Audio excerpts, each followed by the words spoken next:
Hello everyone, welcome back to Medical Intelligence. Today's topic digestive system. Digestive system पढ़ने वाले हैं पूरा detail के साथ। डाइजेस्टिव सिस्टम का ये पार्ट फर्स्ट है जिसके अंदर हम मेन टॉपिक पढ़ने वाले हैं। फिर सेकंड पार्ट में इसकी जो बाकी टॉपिक रहेंगे वो पढ़ने वाले हैं। तो डाइजेस्टिव सिस्टम कौन कौन से ऑर्गन हेल्प करते हैं वो पूरी डिटेल पढ़ने वाले हैं। फंक्शंस सब कुछ डिटेल पढ़ने वाले हैं। तो पहले पढ़ते हैं यहाँ पर डाइजेस्टिव सिस्टम क्या होता है। तो all the living organism require nutrient substance and water for the survival and growth. This is substance most be broken into small particles. यानी कि लिविंग ऑर्गेनिज्म यानी कि लिविंग होने के लिए यानी कि ह्यूमन बॉडी को लिविंग यानी कि जिंदा रहने के लिए न्यूट्रिएंट और सब्सटेंस और वाटर की आवश्यकता होती है सर्वाइव करने के लिए। और ग्रोथ बढ़ने के लिए ग्रोथ करने के लिए भी न्यूट्रिएंट्स की आवश्यकता होती है जो कि स्मॉल यानी कि छोटे छोटे पार्टिकल के रूप में होते हैं। Converted into the observable material by the process called digestion. Digestive system in the made up of gastro intestinal और एलिमेंट्री कैनाल। यानी कि स्मॉल पार्टिकल्स जो होते हैं वो कन्वर्ट हो जाते हैं और फिर एब्जॉर्व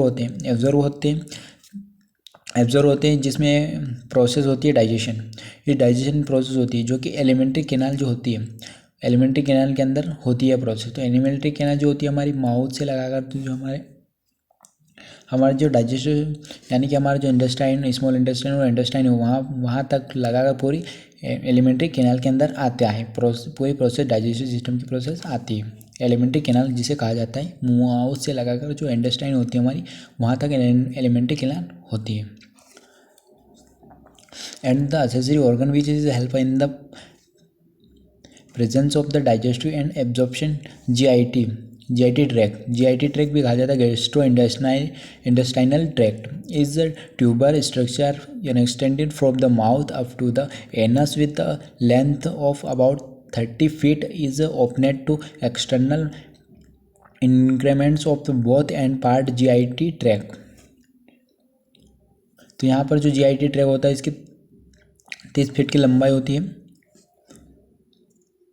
जो कि ओपन होता है एक्सटर्नल इंक्रीमेंट में। फिर जो डेफिनेशन है डाइजेशन की डेफिनेशन है digestion it is the process by which is food broken down into the simple chemical substance that can be absorb and used nutrient by the body. यानी कि digestion एक process होती है जिसके अंदर जो फूड्स होते हैं उनके अंदर से जो मेन जो इम्पोर्टेंट जो सब्सटेंस जो होते हैं और न्यूट्रिएंट जो होते हैं और मिनरल्स जो होते हैं उनको एब्जॉर्व कर लिया जाता है और बॉडी की रिक्वायरमेंट जो होती है तो बॉडी को पहुंचा दिया जाता है। यानी कि डाइजेशन एक प्रोसेस होती है जिसके अंदर जो बॉडी के अंदर जो हमारा जो फूड होता है उससे एब्जॉर्व कर लिए जाते हैं मिनरल्स और जो मेन कंटेंट होते हैं उनको एब्जॉर्व करके बॉडी की रिक्वायरमेंट के अनुसार उन्हें प्रोवाइड कर दिया जाता है बॉडी को, जो कि डाइजेशन एक होता है। तो डाइजेशन दो प्रकार से होता है, breakdown of good, mechanical breakdown और केमिकल ब्रेकडाउन। तो मैकेनिकल ब्रेकडाउन जो होता है by the organ of digestive system, यानी कि ऑर्गन के द्वारा डाइजेस्टिव सिस्टम होता है। फिर chemical by the enzyme secreted विया ग्लैंड एंड एसेसरी ऑर्गन, यानी कि इसमें एंजाइम सीक्रेट करते हैं जिसके द्वारा एसेसरी ऑर्गन जो होते हैं वो हेल्प करके डाइजेशन करते हैं केमिकल्स। यानी केमिकल्स क्यों कहा गया, क्योंकि एंजाइम प्रोड्यूस करते हैं जिसमें एंजाइम जो होते हैं वो ऐसे केमिकल्स प्रोड्यूस करते हैं जिसके कारण सीक्रेट होती है ग्लैंड, सीक्रेट करती है ग्लैंड, फिर एसेसरी ऑर्गन के साथ डाइजेशन होता है। फिर आती है एक्टिविटी, यानी कि 5 मेन एक्टिविटी होती है डाइजेशन में। तो पहला है इंजेक्शन होता है, यानी कि फूड को इंजेक्ट करा आपने। फिर प्रोपल्शन चबाया, फिर डाइजेशन यानी कि फूड आपके स्टमच में जाके फिर डाइजेशन होता है। फिर एब्जॉर्प्शन होता है आपकी स्मॉल इंटेस्टाइन में जाकर। फिर एलिमिनेशन यानी कि फिर जो आपका जो वेस्ट मटेरियल होता है, यानी कि जब आपका डाइजेशन हो के एब्जॉर्प्शन हुआ तो एब्जॉर्प्शन में मेन जो न्यूट्रिएंट्स होते हैं वो एब्जॉर्व हो गए और बॉडी की रिक्वायरमेंट हो गए। फिर जो वेस्ट मटेरियल जो होता है वो एलिमिनेशन के थ्रू यानी कि एनएस के थ्रू बाहर हो जाता है। फिर यहाँ पर देख सकते हो कि किस प्रकार से डाइजेशन होता है। इसका यहाँ पर पूरा आपको डायग्राम देखने को मिल रहा होगा, माउथ, टीथ, सिलेवरी ग्लैंड, टंग और एसोफेगस यहाँ पर देख सकते हो। तो सबसे पहले हमारे माउथ होता है, माउथ के अंदर टीथ होते हैं वो हेल्प करते हैं। उसके बाद आता है हमारा फेरिंग्स होता है, फिर स्टमच होता है, फिर हमारा small intestine, large intestine, rectum और एनएस के थ्रू बाहर। यानी कि पूरा डाइजेस्टिव सिस्टम का स्ट्रक्चर दे रखा है, आप बना सकते हो और इसकी मदद से समझ सकते हो। फिर आता है इंजेक्शन ब्रेकडाउन, यानी कि फंक्शन, डाइजेशन सिस्टम के फंक्शन क्या क्या होते हैं। तो डाइजेस्टिव सिस्टम के फंक्शन होते हैं इंजेक्शन, यानी कि इंजेक्ट करना बॉडी के अंदर फूड को, यानी कि खाते हो तो इंजेक्ट हो रहा है आपकी बॉडी के अंदर फूड। फिर ये breaking into the small particles, यानी कि ब्रेक डाउन होता है स्मॉल पार्टिकल, यानी कि जब आप खाने को चबाओगे तो उसके बारी बारी टुकड़े होंगे, यानी कि छोटे छोटे पार्टिकल्स होंगे। Transport to the different organ of the digestive tract, यानी कि ट्रांसपोर्ट करेगा, जो मेन से कंटेंट होते हैं उनको बॉडी के रिक्वायरमेंट के अनुसार ट्रांसपोर्ट करेगा डिफरेंट ऑर्गन को, यानी कि सभी ऑर्गन को ट्रांसपोर्ट करेगा। सिक्रेशन एंजाइम में अदर सब्सटेंस, यानी कि सिक्रेशन एंजाइम को सिक्रेशन करेगा। एंजाइम जो होते हैं वो हेल्प करते हैं, सिक्रेशन करते हैं, जिसकी मदद से अच्छे से डाइजेशन हो पाता है। फिर आता है एब्जॉर्प्शन न्यूट्रिएंट, यानी कि ये एब्जॉर्प्शन करता है न्यूट्रिएंट का, मेन न्यूट्रिएंट जो होते हैं उनको एब्जॉर्व कर लेता है स्मॉल इंटेस्टाइन में, डाइजेस्टिव। फिर जो होता है रिमूवल अनवांटेड, यानी कि जो रिमूवल यानी अनवांटेड मटेरियल जो होता है, जो कि एलिमिनेशन के थ्रू बाहर कर दिया जाता है अनवांटेड। तो यहाँ पर देख सकते हो कि ये जो हमारा जीआई ट्रैक्ट होता है उसकी लेयर कौन कौन सी होती है। तो यहाँ पर इसका स्ट्रक्चर दे रखा है, तो यहाँ पर इसके लेयर दे रखी है, सब म्यूकोसा लेयर और सर्कुलर लेयर न्यूट्रिएंट्स का एब्जॉर्प्शन फूड के टच में है। तो यहाँ पर आप देख सकते हो इसका स्ट्रक्चर इस प्रकार से जीआई ट्रैक्ट का, जो कि ये लेयर होती है यहाँ पर म्यूकोसा, सब म्यूकोसा, सर्कुलर और लॉन्गिट्यूडिनल मसल, ये लेयर होती है इसकी जीआई ट्रैक्ट की। तो यहाँ पर इसके अंदर जो आती है फर्स्ट लेयर होती है म्यूकस लेयर, इसके अंदर आता है एपिथेलियल लाइनिंग होती है जो कि इनर लेयर होती है। फिर लेमिनियल पेरिक्यूरल होती है, मस्कुलर म्यूकोसा, ये लेयर्स प्रेजेंट होती है इसके अंदर जीआई ट्रैक्ट के अंदर। फिर यहाँ पर सब म्यूकोसल लेयर भी होती है जो कि अंदर ब्लड वेसल्स आती है, लिम्फेटिक वेसल्स आती है, फिर इसके अंदर नर्व्स आती है। फिर यहाँ पर थर्ड आती है हमारी म्यूकोसल लेयर, जिसके अंदर आती है हमारी inner oblique, middle, circular, often longitudinal, ये होती है इसके अंदर। फिर हमारा डाइजेस्टिव सिस्टम के अंदर आता है माउथ, यानी कि सबसे पहले हम यहाँ पर हमने पढ़ा जो डाइजेस्टिव सिस्टम के अंदर कौन कौन सी, यानी कि क्या क्या होता है मेन, उसके बारे में हमने थोड़ा इंट्रो पढ़ा है। उसके बाद जो पहला ऑर्गन जो हेल्प करता है डाइजेशन में उसका नाम है माउथ। तो माउथ के बारे में पढ़ने वाले हैं पूरी। तो पहले माउथ का इंट्रो पढ़ लेते हैं। The mouth are the oral cavities bounded by the mucosal and bones, यानी कि माउथ जो होता है वो ओरल कैविटी भी कहा जाता है जिसे, जो कि बाउंडेड होता है मसल्स से और बोन्स से, जिसका एंटीरियर साइड जो होती है उस बाय द, फिर इसकी पोस्टीरियर साइड जो होती है it is continuous oral pharynx, यानी फेरिंग्स जो होता है उसके पोस्टीरियर में माउथ प्रेजेंट होता है। फिर लेटरली साइड में जो होता है वो म्यूकोसल ऑफ चिक जो होते हैं, यानी कि आपके जो गाल जो होते हैं, यानी कि आपके चिक जो होते हैं उसके साइड माउथ होता है लेटरली साइड में। और सुपीरियरली साइड में जो हमारा जो हार्ड प्लेट, यानी कि हार्ड प्लेट जो होता है वो प्रेजेंट होता है माउथ के सुपीरियर साइड में। फिर आता है हिम्बीरियरली a mucosal tongue, the oral cavity is as through the with a mucosal membrane consisting excretory squamous epithelial tissue, यानी कि ये सिगोमस इपिथेलियल टिश्यू जो होता है उसकी बना हुआ होता है, containing small mucus secretion gland, यानी कि इसमें जो म्यूकस का सिक्रेशन करते हैं ये gland, containing small mucosal secretion. There is the cupid collide in mucosal covered with the mucous membrane having down the gram and middle of the three border of the soft plate. फिर metabolism, यहाँ पर देख सकते हो कि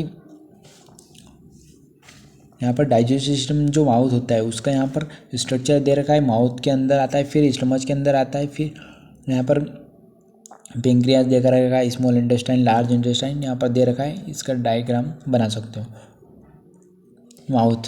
mouth के function दे रखे हैं।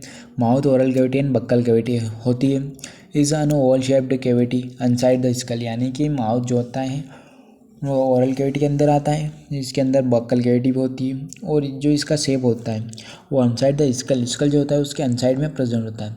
द माउथ और oral cavity is rounded by the muscular and bones, यानी कि जो माउथ जो होता है वो ओरल कैविटी के अंदर आता है जो कि राउंड शेप का होता है, मस्कुलर एंड बोन का बना हुआ होता है।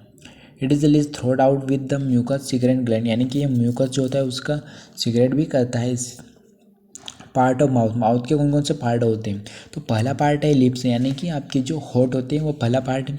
फिर वेस्टिब्यूल होते हैं, फिर इसके अंदर ओरल कैविटी के अंदर माउथ आता है आपका, फिर सर्क्यूमली, फिर टीथ, यानी कि ये पार्ट होते हैं माउथ के, फिर हार्ड एंड सॉफ्ट प्लेट, फिर आता है टंग, फिर यूला होता है, फिर एंड सिलेवरी ग्लैंड। यानी कि अगर आप इसका अच्छे से डायग्राम अगर गूगल सर्च करके देखोगे तो आपको ये सभी पार्ट देखने को मिलेंगे ओरल कैविटी यानी कि माउथ के अंदर, जो कि डाइजेशन में हेल्प करते हैं।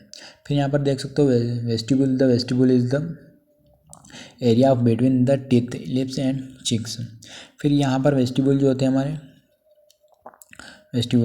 वेस्टिबुल के अंदर या हम टिथ पढ़ेंगे। अब टिथ कौन कौन से होते हैं वो टिथ हम पढ़ेंगे, यानी कि पहले हमने पढ़ा डाइजेस्टिव सिस्टम के अंदर माउथ के अंदर, फिर हमने पढ़ेंगे टिथ कौन कौन से होते हैं, कौन कौन से डाइजेशन में हेल्प करते हैं।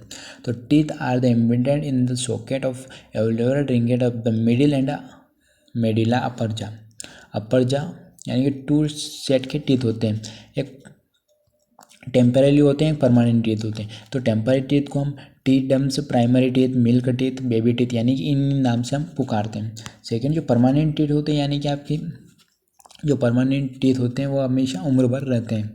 तो टेम्परेरी टीथ जो होते हैं वो 20 होते हैं। 3 are the 20 temporary teeth in 10 in each jaw. A report of 6 meter of the edge should all be present by the choice mother। यानी कि जो प्राइमरी टीथ होते हैं जिसे मिल्क टीथ या बेबी टीथ भी कहा जाता है, वो 6 मंथ का जो बच्चा होता है 6 मंथ से आपके आने शुरू हो जाते हैं प्राइमरी टीथ, यानी कि जो आपके जो बच्चा जो होता है उसकी 6 मंथ से लेकर 24 मंथ तक यह प्राइमरी टीथ प्रेजेंट रहते हैं, यानी कि कंप्लीट हो जाते हैं। फिर यानी कि 24 मंथ के बाद जो आपके परमानेंट टीथ होते हैं वो आने लग जाते हैं, यानी कि जो प्राइमरी जो टीथ होते हैं वो टूट कर आपके बाहर होने लग जाएंगे और जो परमानेंट टीथ होते हैं वो आने लग जाते हैं। तो परमानेंट टीथ जो होते हैं वो 32 होते हैं total. This is replace the temporary teeth in the 6 year of age, यानी 6 ईयर के बाद आपके जो परमानेंट टीथ है वो आने लग जाते हैं। 32 teeth are usually complete of 21st year, यानी कि 21 साल की उम्र में 32 टीथ आपके कंप्लीट हो जाते हैं। फिर स्ट्रक्चर ऑफ टीथ, द कोरकम पार्ट विजिबल अब्रव गम्स, यानी इसका क्रोकन पार्ट जो होता है वो गम्स का बना होता है। फिर the root part embedded in the थ्रेन, the neck slightly narrow region with the crown में विद द रूट। फिर इसके अंदर आती है pulp cavity. In this centre canteen is which contain blood vessels, lymph vessels present, nerve जो होती है इसके अंदर होती है। फिर the dentine of the crown of covered by enamel and the layer of the very hard substance enamel. फिर यहाँ पर टिथ का देख सकते हो, इसके अंदर कोई ये पार्ट होते डेंथिथ, प्यूअल, क्रोन, नीक, रूट, ये पार्ट होते हैं। और shape of permanent teeth, permanent जो टीथ होते हैं उनका शेप क्या क्या होता है, तो इसके अंदर मोलर जो टीथ होती है उनका शेप देख सकते हो, यहाँ पर प्री मोलर का शेप देख सकते हो, कैनिन का शेप देख सकते हो और इंसिजर का देख सकते हो। Function of teeth,